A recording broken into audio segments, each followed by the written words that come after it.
And here we are, another nice cold crisp morning, starting to do some sewers.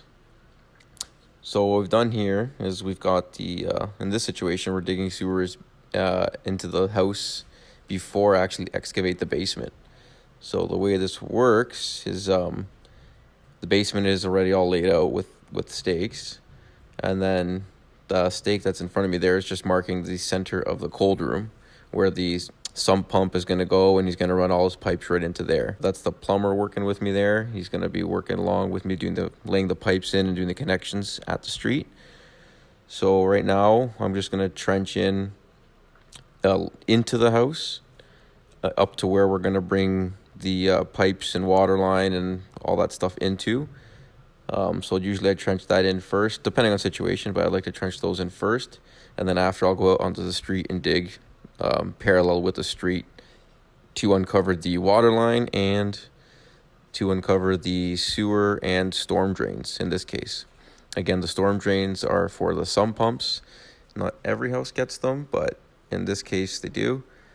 And what we're going to do is bring all that into a certain location that's already predetermined here. So we take the depth from the basement. So we'll obviously have our cuts from the surveyor.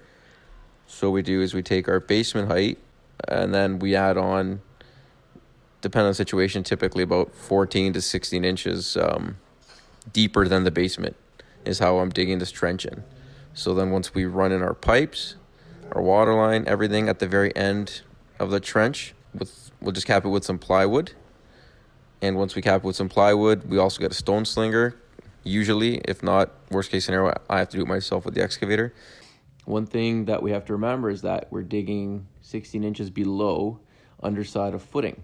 So that's obviously, so we're under our footings. When I'm digging the basement, I'm not running into the pipe, and also to have that clearance. So we'll dig it, bring it in at that height below the footing height to the end of the trench, put a nice sheet of plywood over top at the very end of where the pipe is and the water line. We roll it up and put a piece of pipe over top of that. And from there, once everything's connected at the street, usually a stone slinger will come by and put some 3/4 clear-inch stone over top of the whole trench, from wall to wall inside the whole trench, and we build it up right to the underside of footing height, if not even slightly higher, just to make sure we got stone coverage in there from what we've excavated to the underside of footing height. So this way, when I'm digging the basement afterwards, I then get to that height, I see the gravel, and then usually I can tell more or less where the end of the trench is. And I can clean the gravel up with a machine, do a little scrape, and then we can get a shovel and just shovel a little bit of the gravel off to the side at the end of it till we feel the plywood. And then it just makes it so much easier to clean up the top of the plywood, and the pipes and everything are nice and neat right below it. Just makes for a nice clean job and easy to do. And then when we are ready to backfill, we don't have to worry about digging sewers. So in some situations it works to do it this way, not always, but when we can do pre-sewers, we like to do them before. I was just waiting for you to start yelling at me. Oh, nice. Look, a little treat. Someone decided to bring me a little Timmy's. Can never go wrong with that. There we go. Now we got that in our system. We're ready to go back to work.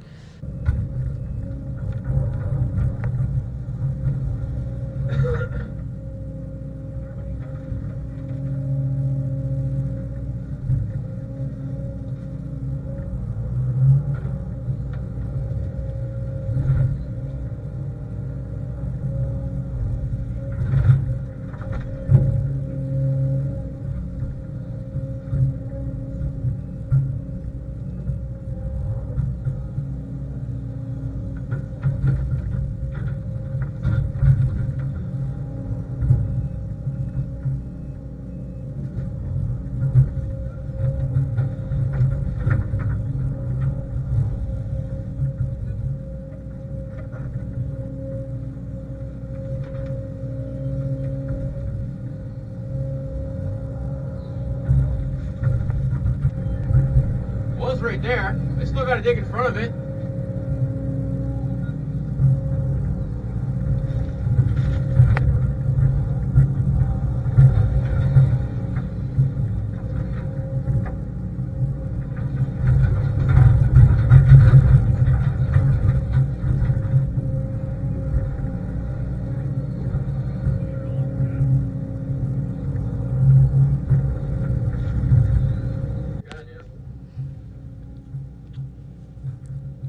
All right, you can see there they've marked that with a shovel.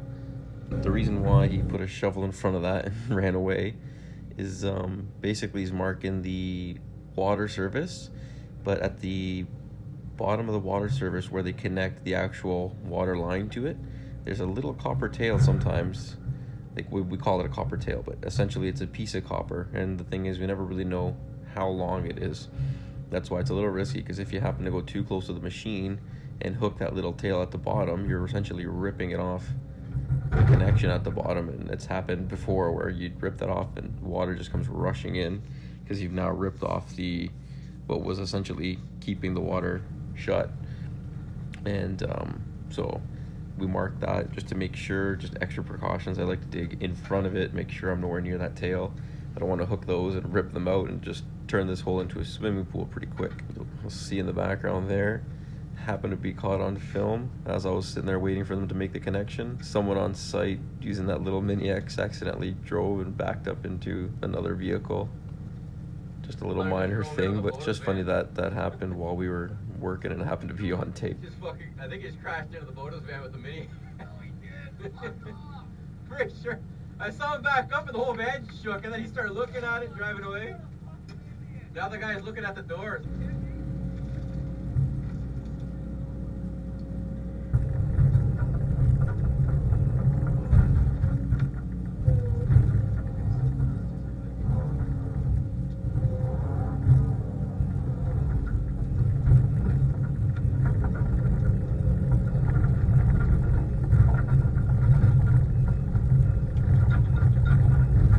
Now here what I'm doing is I'm just putting some dirt against that little water service pipe or metal pipe that comes from the ground where we were connecting it. It comes straight up as a metal rod. That's how you can turn the water on and off. In the future, once the house is built, you just take the cap off of that and you stick a rod all the way down that pipe so you can switch the water on or off way down at the bottom of it. But anyways, I'm just putting some dirt up against it there just to brace it. We are finally done digging all the sewers. We are now going to backfill, and the only thing I can't backfill is this one little trench here because we ran out of stone, so we're gonna have to get some more 3/4 clear gravel in tomorrow and finish filling that trench up. Other than that, we're good to backfill. Engineer was here, passed everything's good to go. These are pre-sewered. These are digging into the heights that we have for the basement and then adding the extra height to lay in the pipe and the stone and have some clearance. So we dug those all in to those heights. So now when I'm coming back tomorrow, supposedly tomorrow, to dig these basements out, I just go ahead and dig them, and when I see the gravel at the end of the pipe, I'll know that just below that gravel is where the pipes are and the water line. And then it's just easy to shovel it out and leave it uncovered right where it has to be. We don't have to come back and dig afterwards. So it's a little more tricky sometimes to dig the basement this way, but I don't have to come back afterwards and mess around with digging the sewers once everything's backfilled. So you kind of win that way. It's kind of a give and take, but I do prefer doing them this way if it's possible. But yeah, now we're gonna go ahead and backfill.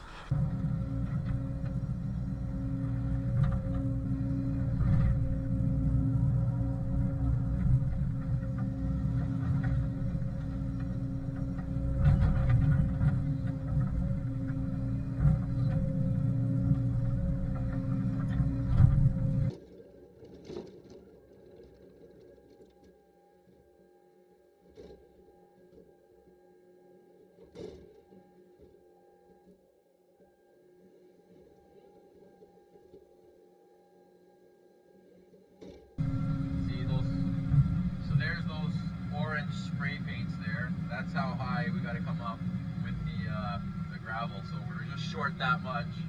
Probably be, I don't know, 3 buckets of this. Basically, we'd be done. Just so that's basically the underside of footing height. So we want to bring the gravel up to that height. So it's not just like loose dirt there underneath the footing.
rest of the stuff, I'm just gonna load it out. There's no real point putting too much in there. As I dig, some will fall in. Now it's time for the most fun part of the day. Clean the tracks. Guys, if you like the video, please give it a like. If you're new here, please subscribe for more content. I got a lot of different types of videos. There's a lot of different projects we work on. I like to sort of post a little bit of everything, give you guys a taste. So I'd like to hear some feedback. If anyone has suggestions on how they do things, let me know in the comments below. I'd love to hear your opinion and how you guys do it wherever you're from. Maybe you don't even do basements. Whatever you do, I'd like to hear it. Leave me some comments, and thank you for watching.